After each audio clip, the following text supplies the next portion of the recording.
બનાસકાંઠા જિલ્લાના ઇતિહાસમાં પ્રથમ વખત આટલા મોટા પ્રમાણમાં બિયરનો જથ્થો ઝડપાયો. પાલનપુર લોકલ ક્રાઇમ બ્રાન્ચને ડીસા રૂરલ પોલીસ મથક વિસ્તારમાં આવેલા વિઠોદર 4 રસ્તા નજીકથી રાજસ્થાનથી ગુજરાતમાં ગેરકાયદેસર રીતે ઘૂસડવામાં આવતો બિયરનો વિશાળ જથ્થો એક ટ્રેલર ટ્રકમાંથી ઝડપી પાડવામાં સફળતા મળી છે. પોલીસે ટ્રેલર ટ્રકમાંથી પંજાબમાં નિર્મિત વિવિધ બ્રાન્ડની વિદેશી બિયરની કુલ 1306 પેટીઓ કબજે કરી છે, જેમાં 31,344 બિયર ટીન બોટલોનો સમાવેશ થાય છે.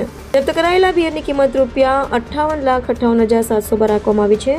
ટ્રેલર ટ્રક સહિત કુલ ₹1,03,58,712 નો મુદ્દામાલ પોલીસે કબજે કર્યો છે.